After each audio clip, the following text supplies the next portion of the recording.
I just bought 4 new cars, 2 of which are newer Camrys, 2 of which are newer Civics. You can argue which one's better all day long, but they're both good cars. So I couldn't decide, so I ended up finding 2 of each, which is kind of weird odds. But what I'm noticing is there is a lot of misinformation these days as far as maintenance goes. Toyota used to do an amazing job of educating its clients when they bought a vehicle of what they needed to do at certain miles, why they needed to do it. Now that information is all over the place. I don't know if it's a combination of the manufacturer being a little bit unclear or just a lack of training in their actual dealerships and their service departments. But we're getting a lot of calls lately, and I'm going to kind of share the 2 most common with you. The number 1 most common difference between my advice and what the Toyota manufacturers and local dealers are giving is oil change intervals. So Toyota now has moved to a 10,000 mile oil change interval, which I don't agree with. Oil breaks down, especially in our area. We're here in Utah. We have high heats and we have extreme colds. We have mountain driving and stuff. We're seeing oil break down at about the 5,000 mile mark. Yes, we're using, I'm going to be running synthetic oil in my Camry. Yes, you can go 10,000 miles, but it's never going to hurt something to do it a little bit early, and the cost of doing an extra oil change or 2 per year does not anywhere compare to the costs of having oil usage problems or engine failures later in the life. I'm going to be driving my Camrys to at least 200,000 miles, and I want to make sure that mine run as good as it does today to the last day that I'm going to use it. The second one, and this is the real deal breaker for me, Toyota dealers have been giving clients advice that they should not change their transmission fluid. They're calling it a lifetime fill. These cars, especially my Camry behind me, it has a CVT transmission in it. Any research you do on CVT transmissions will show you that, yeah, Toyota does have one of the better ones, but they're still failing. We're seeing transmissions fail, CVT transmissions fail as early as 50, 60,000 miles.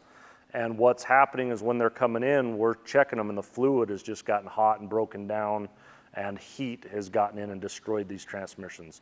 The number 1 thing you can do to combat that is to keep good, clean fluid in your transmissions.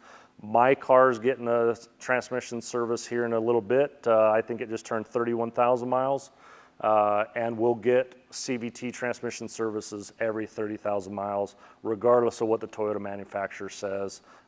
They call it a lifetime fill. I guess they only want you to own your Toyota for about 50,000 miles, whereas I'm going to drive mine for 200. There's some studies that show that trust in auto repair shops like mine has gone down a little bit. This saddens me, it bothers me. We put a lot of effort into raising our industry, and I've kind of identified a few reasons why I think this is happening. One is what I just talked about, the misinformation. You go to the dealer and they're telling you, hey, go 10,000 miles on your oil change, and hey, you don't need to worry about servicing your CVT transmission. Then you happen to bring it to my shop, and I'm like, oh wow, you should probably start bumping those oil service intervals down to 5,000, and hey, you should for sure service your transmission every 30,000 miles.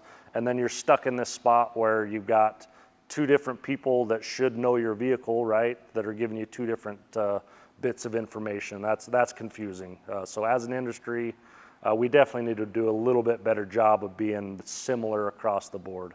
The other thing that's really gone, that causes trust issues, I firmly believe that most people in our industry are just good, honest, hardworking people, but there is a lot of people that are poor communicators. So a lot of shops like mine, this shop here, my dad was a mechanic for years, and then eventually opened up his own shop. What makes you a really good mechanic and a technician doesn't normally transition into being a great service advisor, business owner, a great communicator. As a matter of fact, some of my best Toyota mechanics, they would get through their day with just grunting and pointing and not even using any words if they could. What makes them a really good technician doesn't generally translate into being an excellent communicator. And so that, honestly, just a lack of communication, I think leads to a little bit of mistrust. So the number one reason of mistrust in our industry is, I believe, a lack of communication. The number two reason is honestly just the difference in information you receive. So one, we're not communicating clearly about what your vehicle needs, why you need it, why it's in your best interest to do it. And then on top of that, you're going to different shops and they're all giving you different advice based on when your car's in there. We do a really good job here of being very transparent. I will actually share with you, if you want to go to our website, find our Toyota page. We have a downloadable form that shows exactly what I recommend every 5,000 miles, every 30,000 miles, every 100,000 miles. My recommendations are exactly what I do to my vehicles. And so the exact information I give to my clients is based on what I would do if it was my vehicle.